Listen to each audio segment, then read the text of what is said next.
Pay scale নিয়ে মন্ত্রিপরিষদের জোরালো আলোচনা। ঈদের আগে আংশিক পে স্কেল কার্যকরের সিদ্ধান্ত জানালেন অর্থমন্ত্রী। তো দর্শক, নবম পে স্কেলের সর্বশেষ গুরুত্বপূর্ণ নিউজটি শেষ পর্যন্ত দেখুন এবং শুরুতেই চ্যানেলটি সাবস্ক্রাইব করে রাখুন পরবর্তীতে নবম পে স্কেলের সকল নিউজ সবার আগে পেতে। আজ মন্ত্রিপরিষদ ভবনে অনুষ্ঠিত এক তত্ত্বাবধায়ক বৈঠকে দেশের সরকারি পে স্কেল বিষয়ক জোরালো আলোচনা দেখা গেছে। বৈঠকে অংশ নেন দেশের অর্থমন্ত্রী, প্রতিমন্ত্রী, সম্পর্কিত মন্ত্রণালয়ের সচিব এবং অন্যান্য শীর্ষ কর্মকর্তা। বৈঠকে সরকারি কর্মচারীদের দীর্ঘদিনের দাবি, বর্তমান অর্থনৈতিক পরিস্থিতি, সরকারি বাজেট সীমাবদ্ধতা এবং সামাজিক চাপের প্রেক্ষাপট সবকিছু বিবেচনা করা হয়।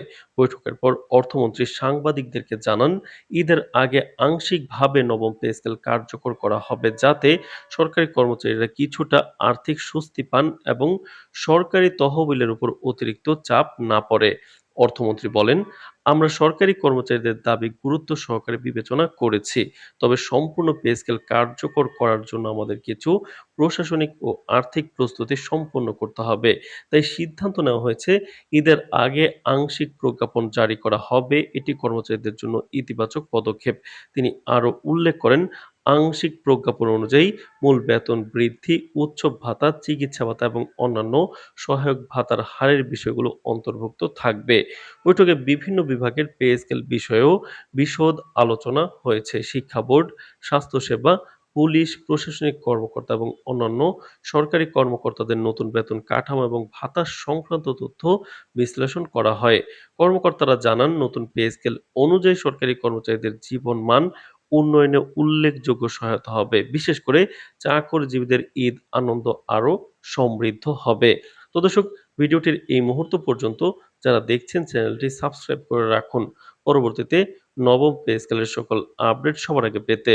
গণমাধ্যমে প্রকাশিত প্রতিবেদন অনুযায়ী বৈঠকের এই সিদ্ধান্ত দেশের সরকারি কর্মচারীদের মধ্যে চরম সাড়া ফেলেছে। দীর্ঘদিন ধরে বেতন কাঠামো নিয়ে অনিশ্চয়তার মধ্যে থাকা কর্মচারীরা সরকারের পদক্ষেপকে ইতিবাচক হিসেবে দেখছেন। অনেকেই আশা প্রকাশ করছেন যে পূর্ণাঙ্গ পে স্কেল কার্যকর হলে দেশের সরকারি খাতের কর্মচারীদের আর্থিক স্থিতিশীলতা অনেকাংশে বৃদ্ধি পাবে। মন্ত্রণালয়ের এক সিনিয়র কর্মকর্তা জানিয়েছেন, আংশিক প্রজ্ঞাপন দ্রুত কার্যকর করার মাধ্যমে সরকারি কর্মচারীরা ঈদের আগে কিছু আর্থিক সুবিধা পাবেন। ধাপে ধাপে পূর্ণাঙ্গ পে স্কেল কার্যকর করার জন্য সরকারের পরিকল্পনা ইতিমধ্যেই সম্পন্ন হয়েছে। এই প্রক্রিয়া চলমান থাকায় দেশের আর্থিক ভারসাম্য বজায় থাকবে এবং কোনো তাৎক্ষণিক চাপ সৃষ্টি হবে না। অর্থমন্ত্রী বৈঠকের পর নিশ্চিত করেছেন, আমরা সরকারি কর্মচারীদের আর্থিক সচ্ছলতা, সম্মান এবং নিরাপত্তার প্রতি দায়বদ্ধ। এই আংশিক প্রজ্ঞাপন সেই দায়িত্বেরই একটি অংশ। আমাদের লক্ষ্য সরকারি খাতের কর্মচারীদের দীর্ঘমেয়াদী উপকার নিশ্চিত করা। এছাড়া সরকারি কর্মকর্তা ও অর্থ মন্ত্রণালয়ের সূত্র জানায়, আংশিক প্রজ্ঞাপন বাস্তবায়নের পর আগামী কয়েক মাসেও আরো বিস্তারিত পদক্ষেপ গ্রহণ করা হবে। পে স্কেলের সম্পূর্ণ কার্যকরণে ধাপে ধাপে নতুন ভাতা, বেতন বৃদ্ধি এবং অন্যান্য আর্থিক সুবিধা অন্তর্ভুক্ত থাকবে। বিশেষজ্ঞরা মনে করছেন, এই পদক্ষেপ দেশের অর্থনীতি এবং সরকারি বাজেটের ভারসাম্য রক্ষার সঙ্গে সঙ্গে সরকারি কর্মচারীদের আর্থিক সুরক্ষা নিশ্চিত করবে। জনসাধারণের প্রতিক্রিয়া ইতিবাচক।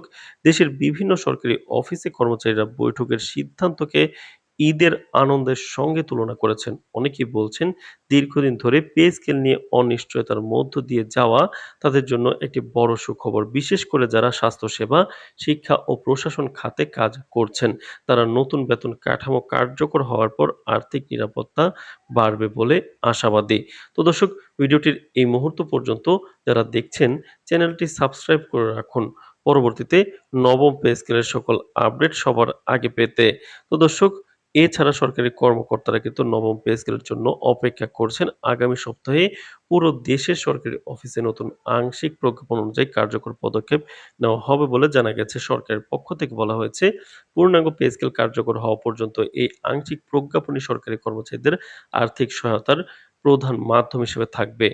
এভাবে দেশের সরকারি খাতে কর্মরত হাজার হাজার লক্ষ কর্মকর্তা ও কর্মচারীর জন্য ঈদের আগে আর্থিক স্বস্তি নিশ্চিত করতে একটি গুরুত্বপূর্ণ পদক্ষেপ হিসেবে আজকের বৈঠক এবং আংশিক প্রজ্ঞাপন চিহ্নিত হয়েছে।